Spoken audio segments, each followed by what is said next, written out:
welcome to the 34th episode of the Daily Geeky Pastimes podcast for the gaming news of 19th of May 2023.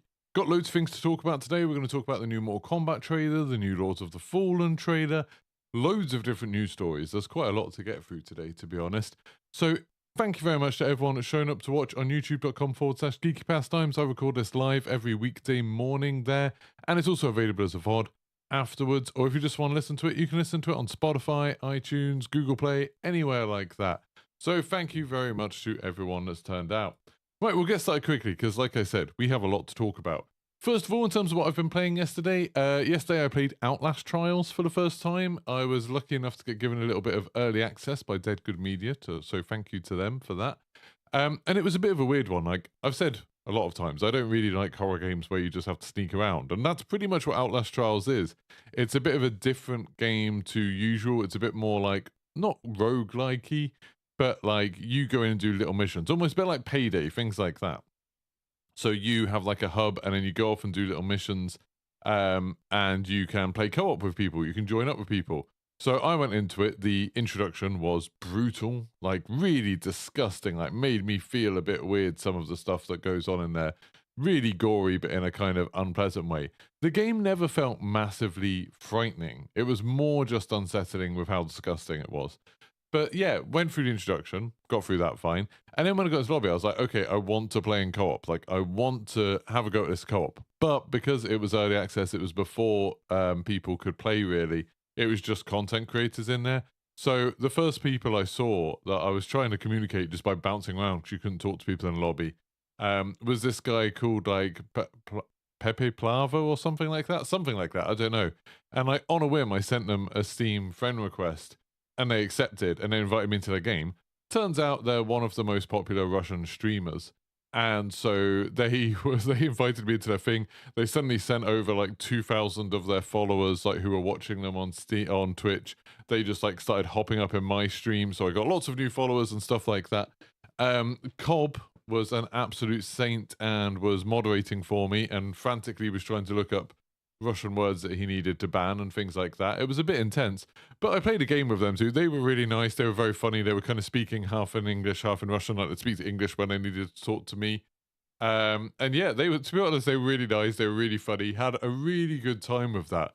So it's like, yeah, playing Outlast Trials with a group, even if they're strangers, I think very entertaining, very, very funny. Playing it by yourself, it's not really for me. It's not really my sort of game. And I don't think that's anything about the quality of the game. The game seems interesting. It's something that I've not really seen before. That kind of mission-based co-op, something that's replayable, because I'm guessing things change location every time, enemies change location, the way you need to approach it is different. It's something where I think there's only 12 missions in it at the moment, but the idea is that you sort of grind through them over and over again. I think that's an interesting idea, and it goes back to what I've been saying for the last few days about how I think the next, like, big wave of games, I think the sort of future of multiplayer gaming at the moment is co-op. I think we're going back to this idea of PvE or sometimes PvPvE. I think people are starting to get fed up with getting beaten by people who are really good at video games. I think that's something that is just happening, like, more and more, that people, especially adults who don't maybe have as much time to play, or maybe don't have the fast reflexes or whatever, or people who are playing on like streaming services, people who are playing on like mobile devices, stuff like that. They want to play a game where they're winning, and they don't want to be like dumped into Warzone where it's like you've got a very low chance of winning, or Fortnite or Apex or stuff like that. I think they want to get dropped in something where it's like they can probably join up with their friends and get something done. And we're seeing that with DMZ, we're seeing that with the Outlast Trials. I think, like, yeah, I personally think that's like a big push. And the other game that I was playing yesterday, again, co-op thing, Starship Troopers Extermination. Similar kind of idea, you join up with friends and you go in. Had an absolute blast. I think I'm going to make a video from one of the games last night. Yesterday I got to play a game of Starship Troopers Extermination, and in the lobby there was 2 Angry Gamers, Jack Frags, Stod, Tomographic, Part Welsh, who's been on this podcast before. There was a lot of people who I know. I haven't played with Tomographic before, actually, so that was really exciting for me. It's like always exciting getting to play with people that you watch a lot. I was like kind of blown away by how much fun that was. I'm not sure if they loved the game. I'll let you make your mind up. Like I said, I'll probably put that into a video later today. But yeah, it was a lot of fun. Like playing Starship Troopers with a big group was just awesome. And it's something I wish could happen more. It's, something that I've always enjoyed with gaming is when you can get a big group of people who are all chatting together. Everyone's in a Discord call or TeamSpeak or whatever, and you can hop into a game. Like when we used to do the custom community games for, Call of Duty multiplayer or for Warzone, or if you can get it with a racing game, if you can fill up a private lobby in a racing game, it's such a huge amount of fun. But it's just so rare. It's so difficult to do. Like, I find it hard to find 3 people to play DMZ with or 3 people to play Warzone with. Like, I find that really challenging. And I'm like a content creator who knows a bunch of other content creators and has, an audience, people who watch me all the time. And I still find it really hard. I think like most normal people find it even harder, like just to find, one other person to play a co-op game with and stuff like that. I think there's like, that's where there's quite a big gap in the market. And I know people have tried it. I used to be sponsored by Gamerlink, and they definitely tried it with their app of like finding a way so people, giving people a tool that they could use to find people to play games with. I think like obviously didn't crack it. I'm not sure what happened, like, whether they just never got the number of people they needed on it. But I really think that there's a big opportunity for someone to find a way to make, whether it's a community, whether it's a app, whether it's a website, something that lets people organize into being like, oh, okay, 8 o'clock tonight, we're gonna hop into a lobby of Call of Duty multiplayer, and we're just gonna play. And not a competitive thing. I'm not talking like tournaments and like prizes and stuff like that. I'm not talking about people trying to beat each other necessarily in that way.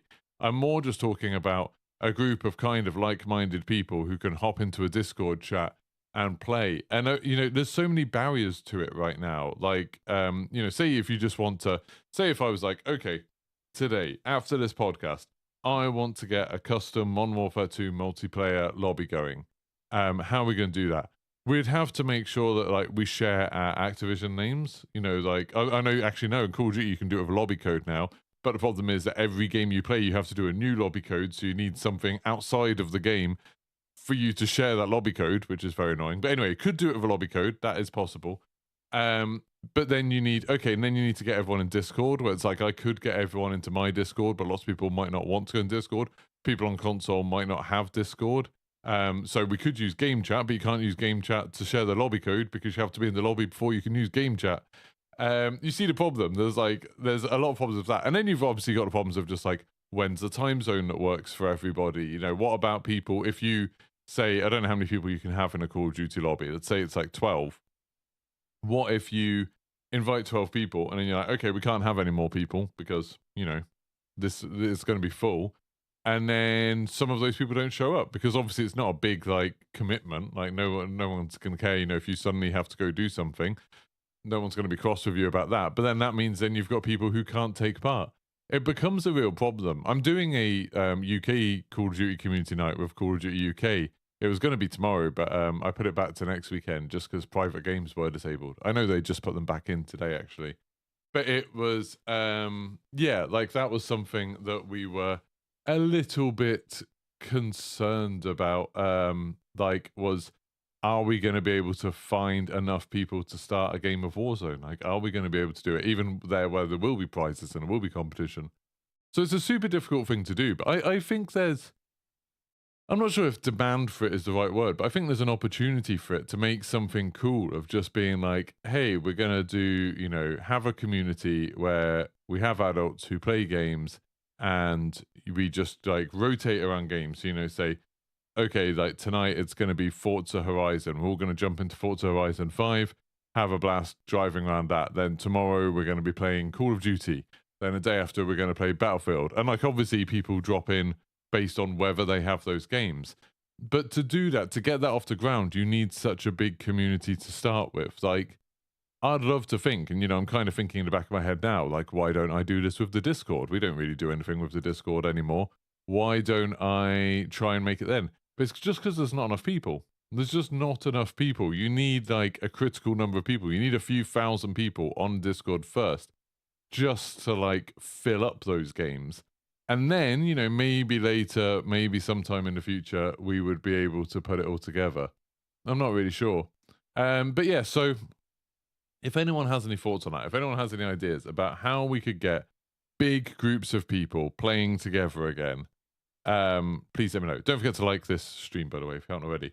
Yeah, if you can think of a way to get big groups of people all to play in the same lobby, all in the same, you know, playing the same game, and crossing across different games. That's the other thing. It's like, I don't want to, I know I could probably find a big group who play Destiny every night, or I know I could probably find a big group who play Call of Duty every night if I tried really hard. But sometimes I want to play a racing game. Sometimes I want to play a fighting game. Sometimes I want to play a sports game. Like, I just think it'd be fun to do lots of different things. Yeah, and platforms are nothing. Like Madjock's just saying there, like he's played multiplayer in private games and on Xbox. And it's like, you've got the problem of platform that a lot of games are crossplay now, but not every game is, and some games are kind of annoying with crossplay. It's very, very frustrating. I would love, absolutely love, to be able to get it all to work together. I would just really love to be able to have some sort of Discord where I could be like, just organize game nights, different nights, and then people hop into a voice channel, and everyone's playing. That would be awesome. But I just don't know how to get enough people to do it, basically. I need more people on my Discord. That's what I need. I need thousands of people on my Discord. Maybe I shouldn't have kicked everyone a couple of years ago. Maybe. Right, so let's get on with the news. We've got a lot of news to get through today. Lots of, like, you know, kind of strange news. Some fun announcements, some fun trailers, but also some quite negative news in some ways. So it's a bit of a mixed bag today. The first one, let's start with two of the more exciting ones. We've got a couple of really cool trailers came out yesterday. The first one is for Lords of the Fallen. So Lords of the Fallen, for anyone who doesn't know, is kind of a reboot of the Lords of Fallen series. So I think there was Lords of Fallen and maybe Lords of Fallen 2, but now there's a new one that's called Lords of the Fallen. It's kind of a reboot to the whole thing. This is a Dark Souls type of game, like a Soulsborne type of game. The first ones were fine, to be honest. Like, they weren't the best games ever, but they weren't bad at all either. It was like a medieval Dark Souls type thing, which I know Dark Souls is already kind of medieval, but this seemed to lean a little bit more on the European medieval stylings, which, actually, thinking about it, Dark Souls does that too. I'm trying to think of what the unique selling point of Lords of Fallen was. I'm not really sure, but it was like, it was fun. I felt like the combat was a little bit slower maybe than Dark Souls, but I enjoyed it quite a lot. I never finished it. I sort of played for it for a few hours and then stopped. But this new one, they've just released a trailer. Like it's got a cinematic part to the trailer, then it's got a gameplay trailer afterwards. And it was a lot of fun. I'll put it up on the screen just while we're doing it. For the wonderful people who are watching this over on YouTube, and obviously if you are listening to this and you want to watch the trailer, then by all means, come find my channel, Geeky Pastimes on YouTube, and then you'll be able to see it. But let's put it on. Lords of Fallen gameplay trailer. 19 hours ago. Yeah, this is the right one. So, yeah, should have sound, hopefully. I realized it just went silent for a little bit there while I was putting on my headphones and stuff. And play. What do we got over there? Mornstead has fallen. So, like, this all stuff, even with, like, the woman reading the, like, story, and it's sort of like the that's a very Dark Souls type thing. But then it opens up on this, like, giant cathedral, which looks kind of cool. I think that this is very Soulsborne-y looking. And then you've got, like, all of these weird guards holding giant swords, massive swords, and then this big priesty guy that is shockingly alive, but also a giant, at the end of it talking to them. That's all very cool. There's a little disgusting bit where his hands are stuck on spikes and stuff like that. And then if we get to the gameplay, which obviously the more exciting bit, here we go.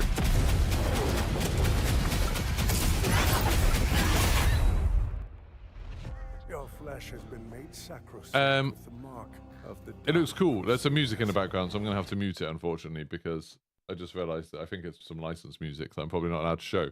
But I think it looks cool. I think it's like a cool looking game. Like, the graphics are very good. There's some cool kind of environments that make me think of stuff like Elden Ring, where, you know, it's like larger than life things, very mysterious, creatures, strange temples, that whole idea of you being able to see places a long way away, and then I'm assuming later you'll be able to get there. The combat looks a bit different to stuff like Elden Ring. You know, it looks a bit more almost, I'm not sure, arcadey sounds like an insult, and I don't really mean that, but it's got that kind of vibe, almost like Destiny, you know, some of the abilities, like that hammer and stuff there. This bit worries me. This is the only bit of the trailer that I'm like not sold on.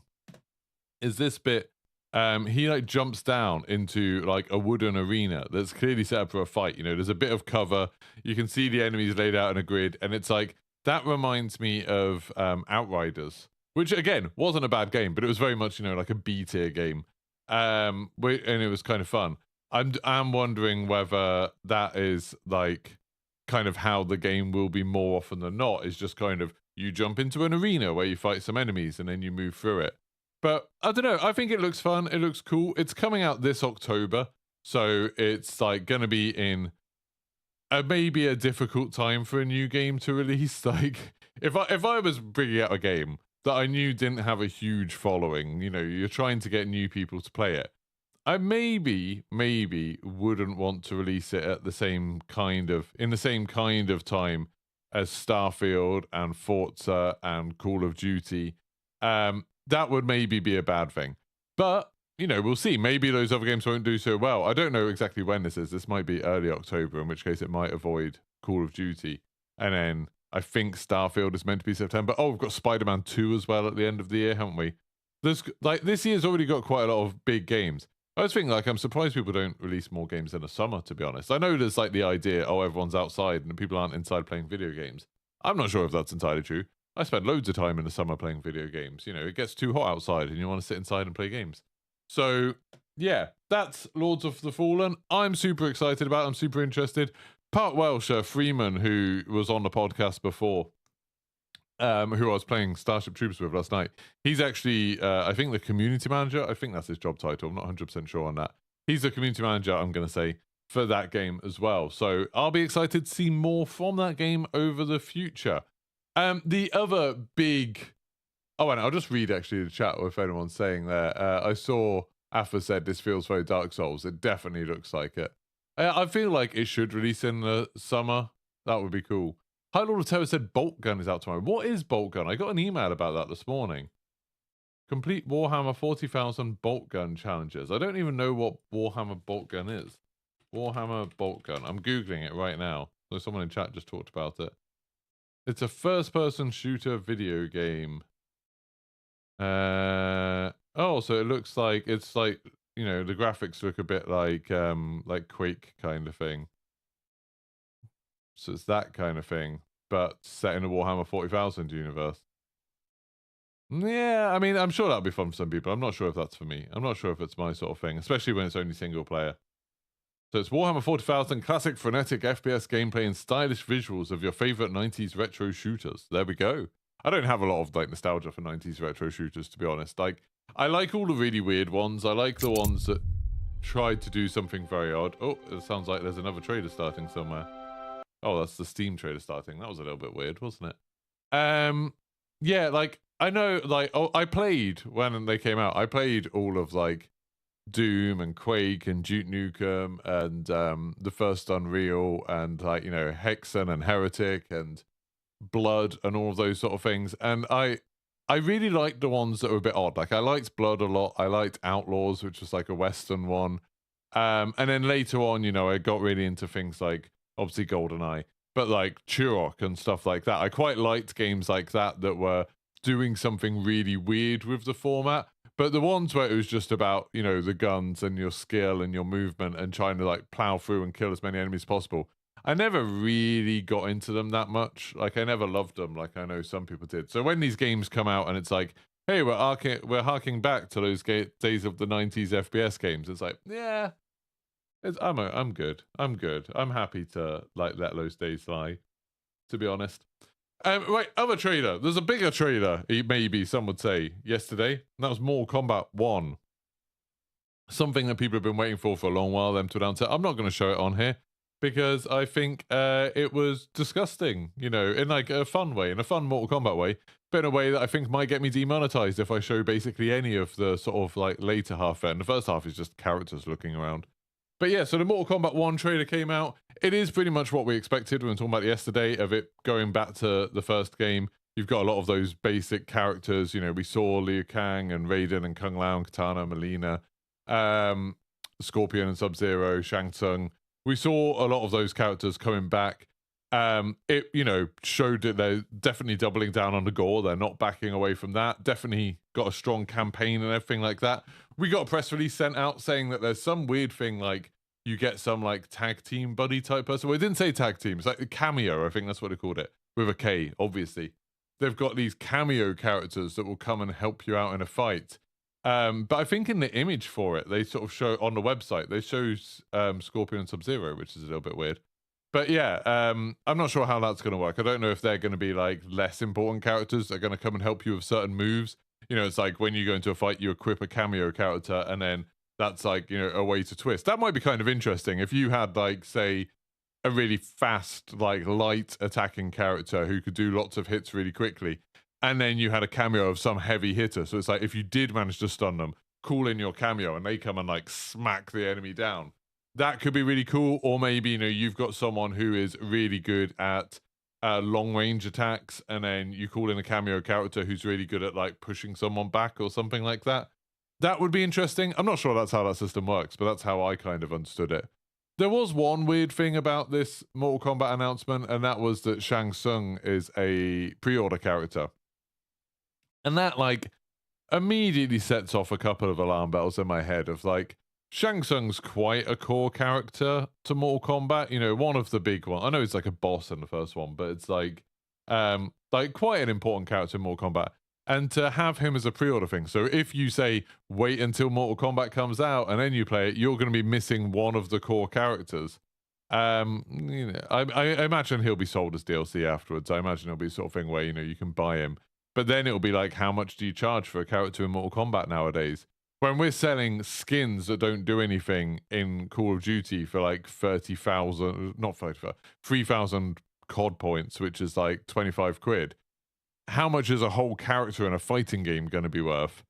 I kind of imagine that these are going to be expensive. Like, are we going to start seeing characters being sold for like 20 quid for one character? I think Mortal Kombat normally does like a pack where you get a pack of characters, like 3 characters for like 15 quid or something.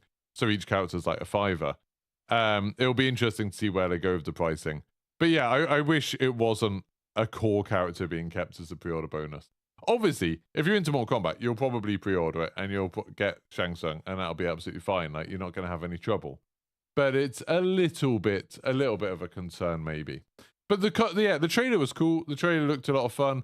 It definitely seems a bit more like, you know, a sequel than a full reboot. They are carrying on the story, so maybe you want to have played Mortal Kombat 11. But if you play Mortal Kombat 11, you probably want to have played Mortal Kombat 10. I would say you don't need to go any further back than that. But I would say if you want to like follow the story, if you're a little bit odd and you care about the story of Mortal Kombat, you should probably play 10 and 11 before 1 comes out. And again, this is a game that's coming out in October. For them, for Mortal Kombat, I think October is probably a good time to come out, because you've got Street Fighter 6 is coming out in June, I think. And then Tekken 8 is coming out in the summer, I think, maybe, like sometime in July or August. So like they want to space it apart from them. You know, it's crazy that this year we're going to be getting Street Fighter 6, Tekken 8, and Mortal Kombat 1. We're going to be getting all 3 of those games coming out. That's amazing. All we need now is for Nintendo to announce bloody like a new Smash Brothers, and it'll be an awesome time for fighting game fans. But I'm excited for it. Like, Mortal Kombat is one of those games that I will definitely play. Like 100%, I will play. If they don't send me a copy, I will buy a copy. You know, I just want to play. I don't know how much I'll stream it, but I'll for sure play it because it just looks awesome. Now we get onto some less good news, maybe. And this is some theme park news, which I'm going to keep on sprinkling in this just because I bloody love theme parks. I'll try to only pick out the bits of theme park news I think you're excited about. You know, I'm not going to wang on about Alton Towers reopening Subterra, or I'm not going to go on about what's going on with the Knott's Berry Farm hypercoaster, because I know you might not care about that. But this, I think, crosses over into normal news, and that is that the Disney Galactic Star Cruiser is closing in September. So this, for anyone who doesn't know, in Disney World in Florida, they have a sort of hotel that's themed to Star Wars. And I say sort of hotel because whereas the Disney World Resort has a bunch of hotels, really nice hotels, they built this, like all of those big hotels are very resorty. You know, they have a pool, they have restaurants in them. The idea is that you stay there for like 2 weeks. The Disney Galactic Star Cruiser was designed that you could only stay there for like, I think it's 2 nights. So you'd stay there for 3 days, 2 nights, 3 days. And it didn't have a pool. The rooms don't have windows. There's no like quick service restaurant you can just go to and get a snack, as far as I know. It's very much like an immersive experience. Like everyone gets there at the same time-ish, you know, on the same day. So like you get there, you drop your car off, you go on this like shuttle bus thing, which is meant to be like a spaceship taking you up to this cruise liner in Star Wars universe, like this cruise ship. And then you get shown to your room, and the room, instead of a window, has a big screen showing you space, you know, just space outside. And then there's a little computer in your room, and I think you can have an app on your phone, and it would like, you'd get given little like missions and stuff to do. So it'd be like, hey, like the rebellion needs some help. Can you come down to engineering and like help us out? And then you'd go down there and you'd meet like one of these characters that's on your app or on the computer screen. They would be there in real life as a person playing this character. And they would like ask you to do something. So there's like little games to play in different rooms, little things to do. Maybe they would just ask you to go find someone else and tell them something. Lots of stuff like that. So you would do these like little missions, gamey type things. And there would be like events happen. So, you know, there'd be big kind of shows essentially where characters would appear. Maybe, so, you know, Chewbacca would appear, or Rey would appear, or Kylo Ren would appear, or something. And they'd have like little scenes played out in front of the guests. And then there'd be other little like Star Wars activities, like there was a lightsaber training type thing where, you know, the little fire lasers that you know, deflect them with the lasers, and a thing where they do like droid racing, and they had some game like Sabacc or something, some like card game where you'd play. And when you had the meals, there was like entertainment. So there's this like singer who would do sing while you're doing it and put on a show while you're eating like vaguely Star Wars themed food. And then on the second day, you would go to Galaxy's Edge, which is the Star Wars area of Hollywood Studios. And you'd go there and get to go on the rides and wander around there and stuff like that. It was a whole thing. It was a whole immersive experience. It looked like 100% not my sort of thing. Like, you know, I would hate it because it's role playing, and I hate acting. I hate being put on a spot like that where other people are expecting me to play a character. You know, like with streaming, I've always felt a little bit uncomfortable about that side of thing. Like, I know some people play a character, you know, obviously there's extremes like Dr. Disrespect, but even when you watch someone like Tim the Tatman or something like that, there's an element of, you know, he's playing a character. There's an element of playing up for the camera and, like, you know, being a bit over the top. I'm not really like this is just me. This is what I'm like in real life. I don't really play any differently to how I am. And you know, I was the same when I was a teacher. I never used to like any kind of role-playing things. When we had to do training things, like, okay, we're going to role-play a situation where so-and-so is a student and so-and-so is a teacher. I hated it. Just, no, fills me with anxiety and dread just thinking about it. Hate it. So the idea of going to like a hotel and having to like pretend that these Star Wars people are like really the Star Wars people, and that I'm in this universe and that I believe that I'm on a spaceship and doing these missions, just sounds like I would have an awful time. Like, sounds like I would just hate every second of it. Plus, Galactic Star Cruiser was insanely expensive. You know, thousands and thousands of dollars to stay there for 2 nights. So huge amount of money. And, you know, you could get other stuff on board. Like, you could get, you know, special Star Wars clothes, but they were hugely expensive. You buy a lightsaber, but that's hugely expensive. Like, everything's super expensive there. And the hotel just didn't look very comfortable. Like, I watched a lot of vlogs of people going there, and it just looked like, you know, it's okay, but it doesn't look great. It doesn't look super Star Warsy. I'm not sure they really nailed the aesthetic. But anyway, this was a whole thing. And, you know, there was a lot of argument back and forth about, like, why is Disney doing this? This sounds like a terrible idea. Surely there's not going to be that many people who actually want to do this.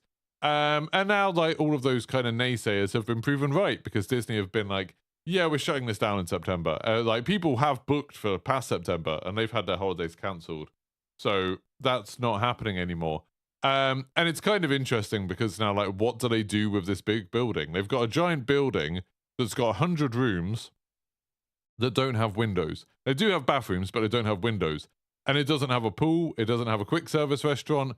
I'm kind of thinking that they should just turn it into a Disney prison. You know, like people who misbehave at Disney, put them in the Disney prison. That's what I would do with it. I'm not sure what other people are going to do with it. It'll be interesting to see whether they just demolish it and make space for something else, or you know, maybe they'll turn into offices that again don't have windows. I feel like there's very little you can do with a building that doesn't have windows. Like, that's a very niche kind of thing. And it must have cost them a fortune. There's no way that they made money back on that thing. With only 100 rooms and it's only been running for like a couple of years, surely they didn't make any money on that. But such is life. Like, that's what's happened. Hopefully they'll never do something like that again. Right, next news story. Getting back to video games a little bit. We've got a little update on the whole Microsoft-Activision merger acquisition thing. This is one that's going to be probably more interesting to people who don't live in the UK, because you might not have heard about this. So, background, CMA said no to the Activision Microsoft acquisition thing. The European one said yes. American one is undecided, has to take it to court. We don't know what's happening with that.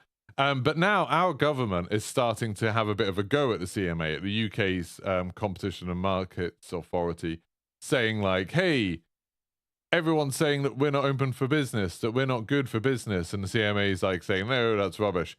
And then Jeremy Hunt, who is the business secretary, he's kind of the MP in charge of business. And you have to be really careful when you say his name, so you don't say a really bad swear word, because the guy is not a nice guy. Like, the guy is an idiot. He's not a popular politician. Not that we really have those in the UK anymore. But yeah, he's not a popular politician.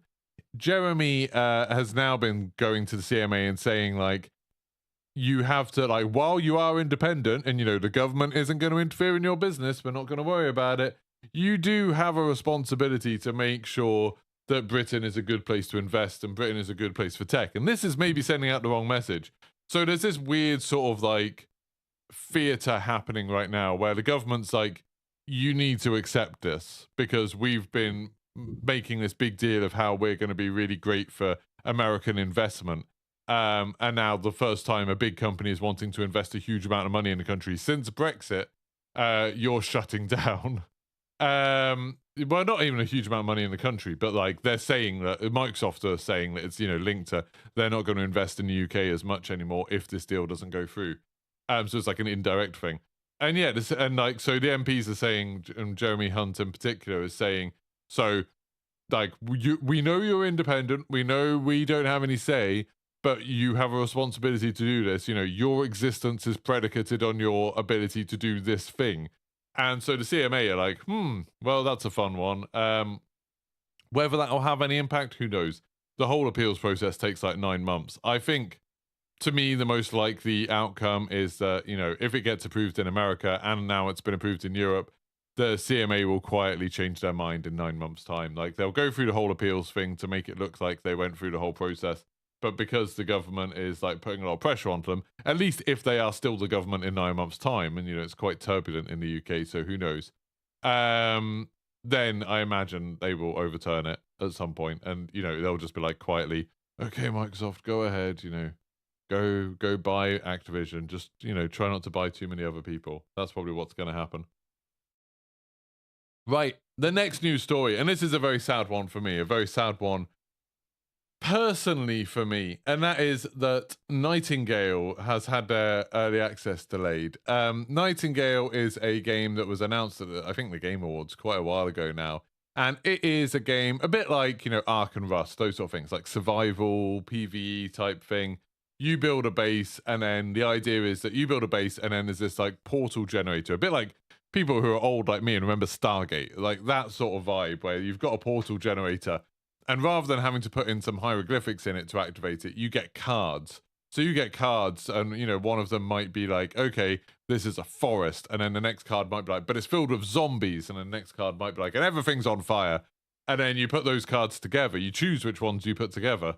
And then it opens a portal to a world that is like that. And then you can go through the portal, fight enemies, get resources, get loot, and then come back to your base and use them to build stuff up. I think it sounds really cool. It's got this very cool aesthetic of like Victorian, vaguely like steampunk gothic kind of thing going on. I think it looks very, very cool. And it looks a lot of fun, like from the trailer.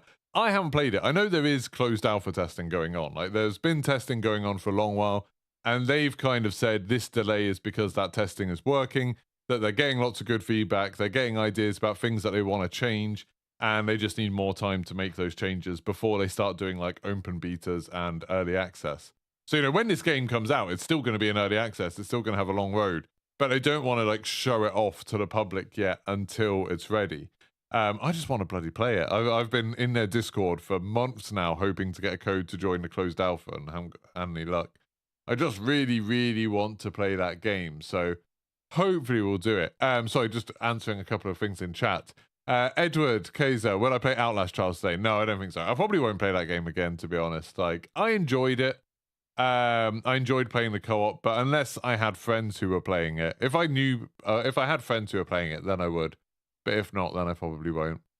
So yeah, I'll probably be doing other stuff. But yeah, Nightingale, been delayed. Sad times for me, I think. That is like a bit of a shame. But such is life. And then the next one, the next news story. This isn't good or bad. This is just, I think it's a funny example of someone being very out of touch with the community. So Amazon, I reported yesterday or the day before, I can't remember when it was, that Amazon Games are making another Lord of the Rings MMO. They started working on one, then it got cancelled because the company that was making it got bought by Tencent, and Amazon didn't want to work with Tencent. And so now they're starting work with a new studio, well, not a new studio, a different studio, working on Lord of the Rings MMO again.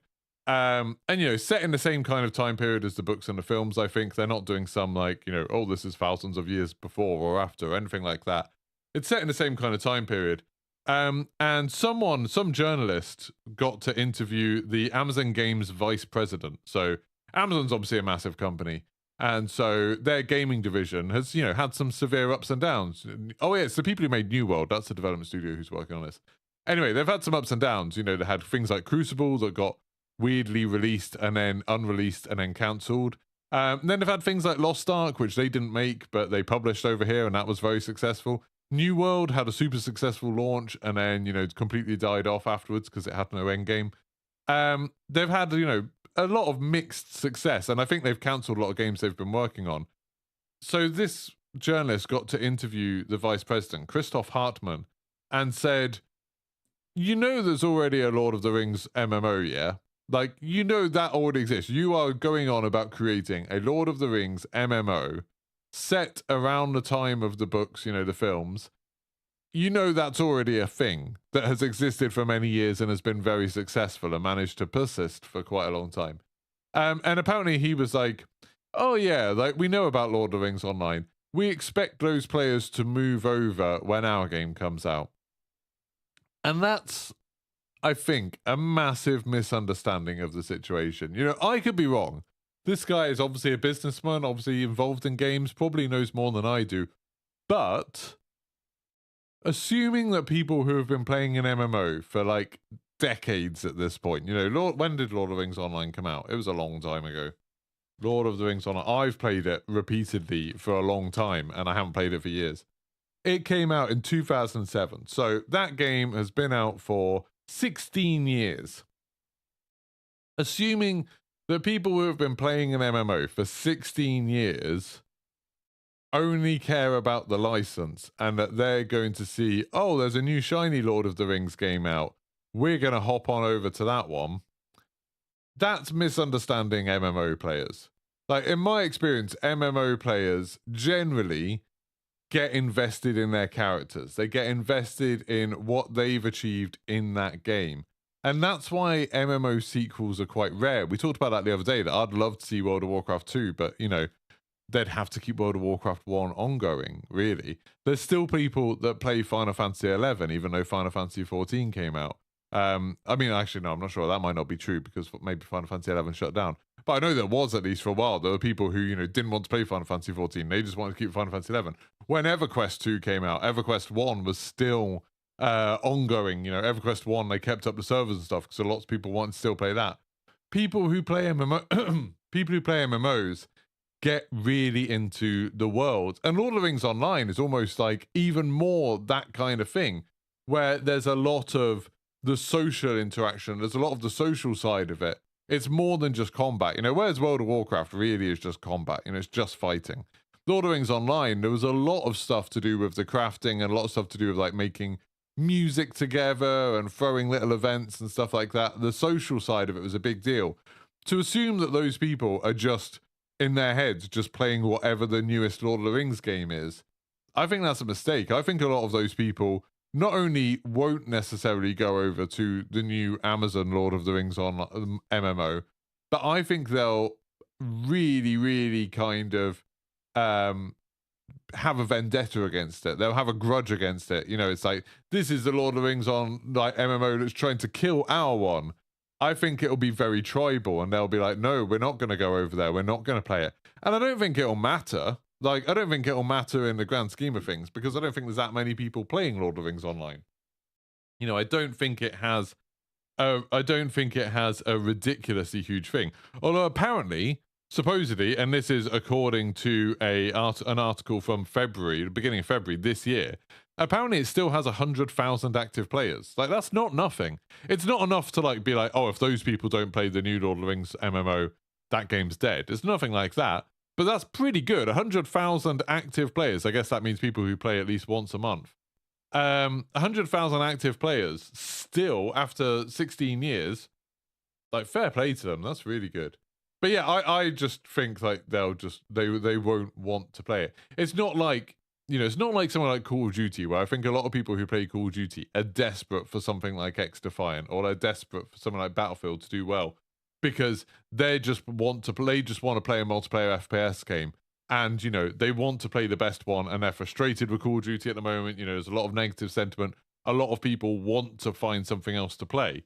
I think if you've been playing an MMO that's 16 years old, you're invested in that MMO. You love that MMO and you want to stick with it. So it would be really hard to pull people away from it. So for this guy, this Amazon Games vice president, to say, oh yeah, people will just move over to our game.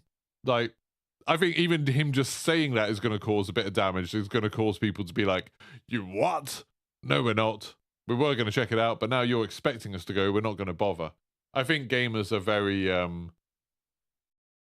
gamers like to get militant about things. They like to think that they're fighting for a cause, don't they? That's like a pretty common thing, really. Right, and then we have two more news stories today. The next one is a bit of a weird one, and this is something that I don't think we have a huge amount of information for, and it's definitely not a kind of announcement as such. It's more an idea that's been bandied around. And it ties into what I was talking about with monetization yesterday. The Xbox have started discussing timed slices and games with ads internally to offer different monetization methods to developers. So we talked about Steam are doing this thing where you can play right now, you can play the Dead Space remake for an hour and a half without paying anything. Just like as a demo, essentially. An hour and a half long demo, but you're playing the full game just for an hour and a half. Xbox are saying they're going to offer that to developers, where they're going to say to people, hey, if you want, you can put up a trial version of your game. We'll support it, through the operating system. We'll support that idea that people can play it. So something like, I think this would work well for something like Riders Republic. You could be like, let people play it for an hour, and then if people really like it, then they can buy it if they want to play more. And Ubisoft have already done that with I think Ubisoft and EA have done that with EA Access and the Ubisoft Trials thing, where it's like, if you're a member of their Ubisoft Plus, whatever it's called, that you can try stuff for a little while. You can have a trial version of the game. I think EA's one was like, if you're a member of EA Access, it's like 10 hours, which is crazy. Like you can play like new games for 10 hours, normally like a week before they come out. And then you have to buy it if you want to play more. But 10 hours is incredibly generous with that. But anyway, yeah, Xbox are talking about offering that to developers. I think it's a good idea, especially if it's like a case-by-case basis. You don't want it to be every game, but if developers can say, hey, this is a cool thing, it might mean that we get more things like demos. And there's lots of times where, like, especially when games announce, they're coming out at 30 frames a second or something like that, I would love that because I'd like to be able to see, you know, is this going to bother me? Is this going to be something that's going to annoy me? Try it out, see what it's like. Yeah, I think that's a cool thing. So happy for that. The other half of it is a little bit weirder, maybe. And that's that they're going to talk about these ads, games that are supported with adverts. So they've said, we've talked about how we're experimenting with other models. Like, what's it mean for advertising in games, which is more prevalent in mobile? Are there models of that work well in PC and console? So that's an interesting idea. The idea of like, could you do, and this is something that apparently they talked about in December a little bit, could they do like a tier of Game Pass where it's cheaper? You know, maybe instead of paying £10 a month or £11, whatever it is, maybe it's only £5 a month, but before you load a game up, you have to watch 2 minutes of adverts. Or if you pause the game, you get adverts showing up for a bit or something like that. It's really difficult to imagine how it would work. Again, it would only really work with like single player games that you can pause and stuff like that. And then you've got the whole tonal thing of like games are often a lot about immersion. I do find it, you know, I find it jarring with films and stuff.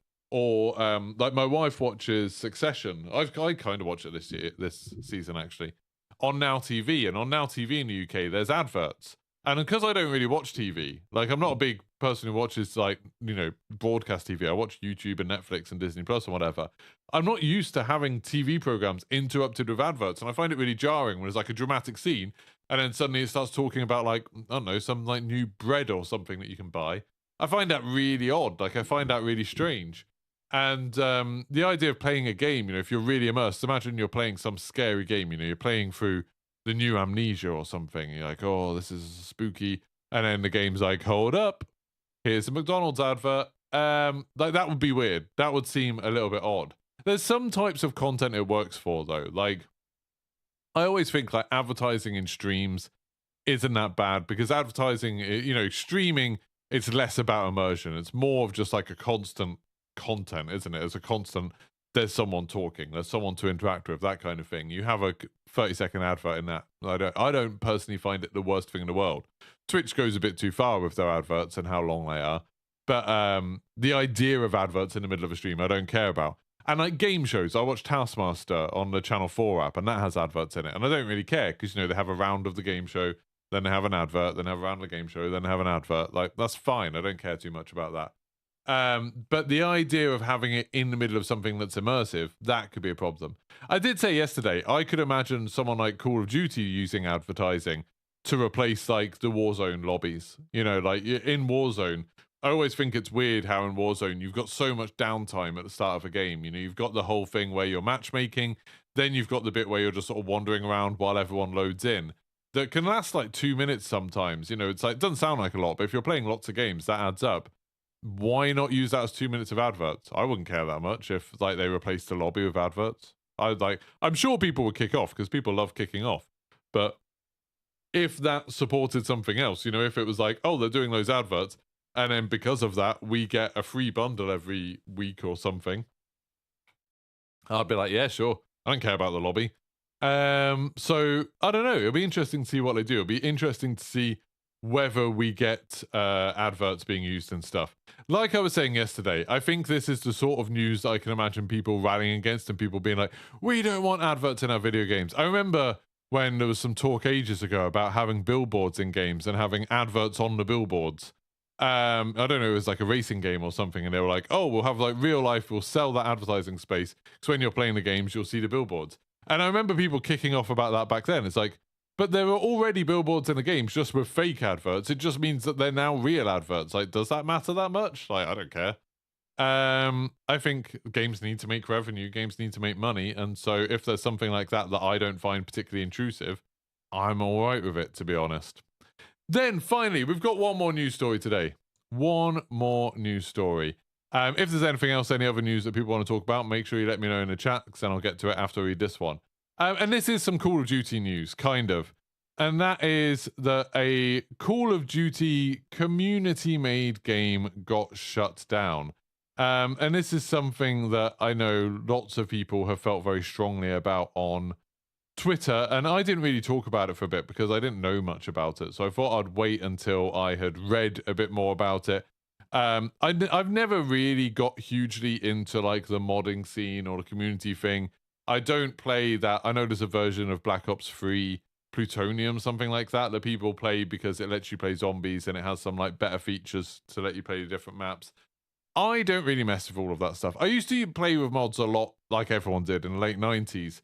You know, when you'd play a game like Max Payne or Jedi Academy, and then you'd have like a bunch of mods that would add extra stuff into that. You know, the Matrix mod for Max Payne was amazing. And it felt like, you know, a lot of the time back then, big games were kind of fairly, you know, far between. You didn't get that many giant AAA games. So you would often use mods just to give you something new to play, like give you something new to mess around with, and people were really creative and stuff. Obviously, since then, because of online gaming and cheating, people have like kind of locked down their games a little bit, tried to prevent that sort of stuff from happening as much. There's some games that still support it a lot. You know, Bethesda games obviously often have a lot of stuff with Skyrim and Fallout and things like that. So, and, you know, various other games, people manage to find a way to do it, like Resident Evil often has a lot of mods. But it's just not something that I've been interested in for the last decade or so. I've not been that excited about it. And there's always been that kind of legal grey area around mods of like, obviously you can't sell it. Obviously you can't make something for a game that someone else has made and then you start making a profit off it. Like, that's clearly a bad thing. And, you know, there's like it becomes a grey area of like, how much do you have to change the game before it is now something that you could potentially charge money for? Like, you know, that's always been a bit of an odd thing too.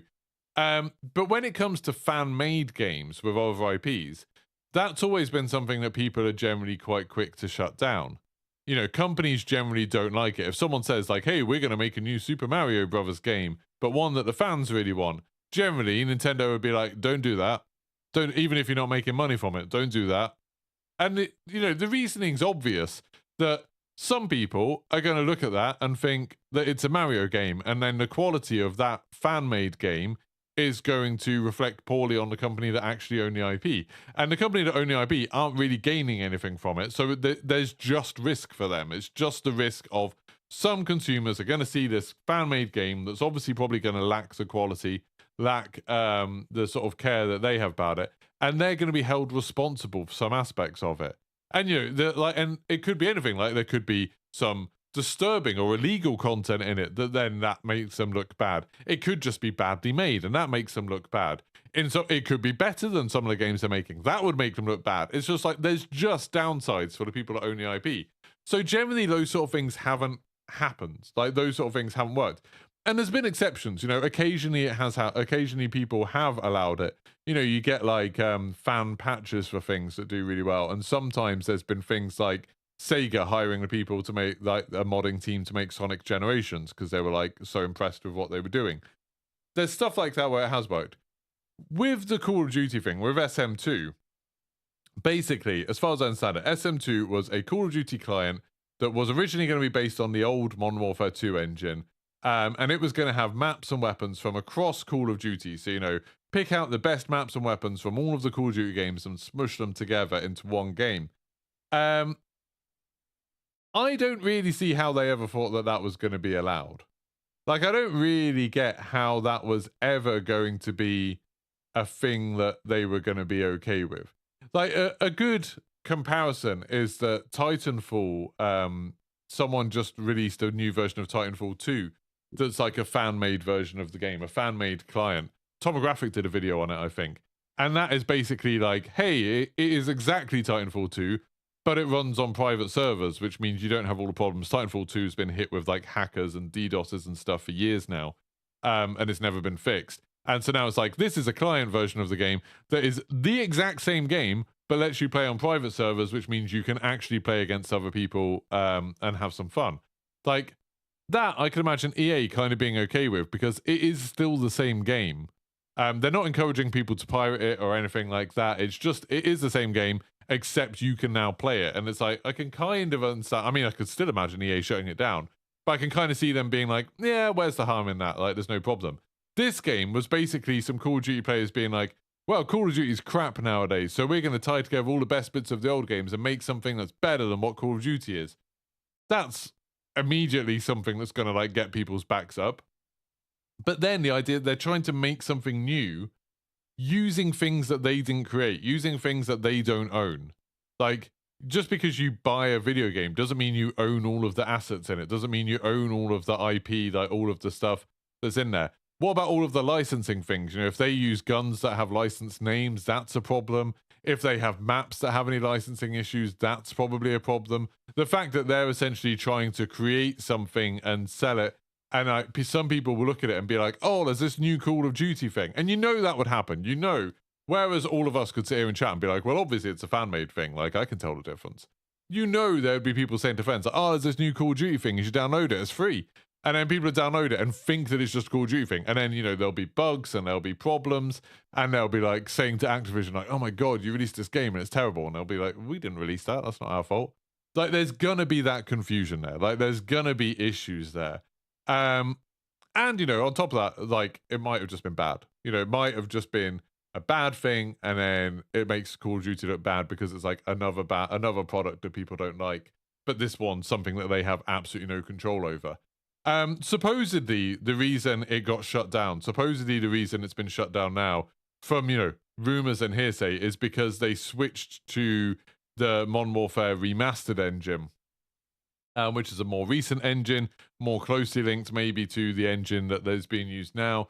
And they probably don't want people tinkering too much with that because, you know, the whole problem with cheats and stuff like that.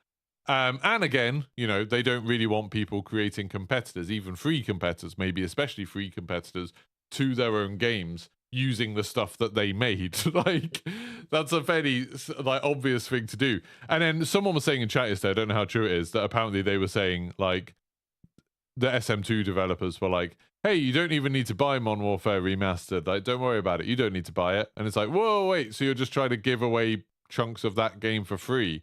Like, all of the work they did to make that graphics engine, you're just going to give that away for free to people, even though it's not yours to give away. It just seems like there's so many problems with it. It just seems like it was the sort of thing that it would have been a miracle if Activision had been okay with it. So this is the most sensible thing that's happened, the most likely thing that's happened, that it's now being shut down. You know, and I'm sure it's very sad for all the people that spent a lot of time on it, and I'm sure it's sad for the people who were hoping it was going to be good, hoping it was going to be exciting. But you can't just take someone else's work and then, like, add some of your own to it and re-release it. Like, that's not something that's okay. That's not something that people do. Obviously, there are some open source projects that are open source from the ground up, like OBS, and that is something like where that does happen, and that's something, you know, that's great for everyone involved. But that doesn't mean you just get to expect that all of the companies that are spending millions of dollars making things are going to be happy for you to use their stuff for free. That just doesn't make sense at all. Afas said, just in chat, Afas said, didn't WoW Classic come from private vanilla servers people used to run? Maybe the idea of it. I mean, there'd always been the demand for WoW Classic servers, World of Warcraft Classic servers. And then just before they announced that they were doing World of Warcraft Classic, because like people had made like fan-made private ones, and there still are a load of those in existence. Before they did that, Blizzard cracked down on them and shut them down and was like, yeah, like, we're doing our own one. We don't really want this to be confused with all of the unofficial ones. And if you ever went on any of those unofficial World of Warcraft Classic servers, loads of them had, you know, mods massively abusing all of the like DM tools. You know, they could be invincible. They could give themselves all of the best stuff. All of their friends would have the best stuff. People were flying around all over the place. Like, they were a bit of a mess, to be honest. But yeah, like, Blizzard obviously shut down those because they made their own one that they wanted to sell and stuff like that. I think, like, yeah, there's definitely an option where there's definitely a possibility where people who are working on stuff like this could get hired by the companies. But, you know, sometimes the companies will see value and be like, oh, that's a good idea. Or, wow, you've done something really interesting. We're going to hire you. And, you know, that's happened a lot in the past. But that doesn't mean everyone who's working on these things. Like, I don't know anything about this SM2 thing. I don't know whether people seemed a bit cagey yesterday when I was asking, like, have people actually played this SM2? Or is it just something where they've been talking about it for a long while? Because you do, like, that was one thing, especially when modding was a bigger deal, probably like 10 years ago. You used to hear all of these crazy modding projects, especially actually like late 90s, early 2000s. You'd hear about these crazy projects where people were like going to do total conversions, they were called. And they were like, yeah, we're going to change Command and Conquer So we're going to put all of the Star Wars units in it, and there's going to be space battles, and there's going to be ground battles, and it's going to be amazing. And they keep on going on about how amazing it was for like years, and then they just shut the project down and say, yeah, it wasn't really going anywhere, so we stopped it. And it's like, it's very easy to say what you're going to do. Like with all of these like mods and fan-made games, stuff like that, it's very easy to say what your intentions are. And then whether you can actually execute on that, it's a completely different matter. And I think a lot of the time these people realize that they've bitten off way more than they can chew, and it just doesn't ever end up happening. And then you get the problem that a lot of people who follow these projects, who are like fans of them, just blindly believe what they get told. It's like, oh, well, these developers said that they could do this. And it's like, that doesn't mean anything. You know, that's just that doesn't mean anything at all. It's like, you know, and I've talked about it a few times, all of these studios popping up where it's like, we've got an ex-Call of Duty developer, we've got an ex-Halo developer, we've got an ex-Battlefield developer, and they say things like, we're making the next generation of AAA Battle Royale games, or we're making the next AAA extraction shooter. And it's like, they can say what they want. Like, until they're showing off something, they haven't got anything. You know, like, you can see where Midnight Society's Dead Drop is now, and like the state it's in, you know, that like the stuff they've done so far hasn't been impressive in any way. All the stuff that people are hoping for with that is just promises. It's just stuff that people have said. Neil Blomkamp's off the grid. They've been releasing cinematic trailers. They've been releasing trailers focusing on like weapons and stuff like that. They haven't actually shown off any gameplay yet at all. Like, we haven't seen the game, which is probably quite an important part of a game. So it's very easy for these people to just kind of say a lot without really having to deliver anything. Anyway, that's me done for today with this podcast. That is the end of the podcast. Thank you so much to everyone listening. We'll be back on Monday morning with some more, with all of the weekend's news, if there's anything going on. I'm probably going to go make a Starship Troopers video from some of the gameplay last night, if that video turned out good. I did want to play some DMZ or some Warzone Ranked today, but I just don't have anyone to play with. I don't have anyone online today. I'd love to play some Warzone Ranked, but I just don't have a team. All of the people like Broken and Lackey and that lot are like super competitive. Like, they're way higher than what I am. They're in like Diamond, Crimson, Platinum, whatever. I'm still in bloody Silver. So if there's a group of people that want to play it, or anyone has any ideas about my idea of, you know, doing some community games, like setting up a Discord where people really kind of get together to play community Call of Duty or something, please let me know. I'd be very interested to hear about that. Anyway, thank you so much to everyone that's been watching, and I will see you on Monday. Goodbye. Yes, I did play with the Russian streamers on Outlast. It was a lot of fun. A bit crazy. Didn't really understand everything they were saying, but it was good.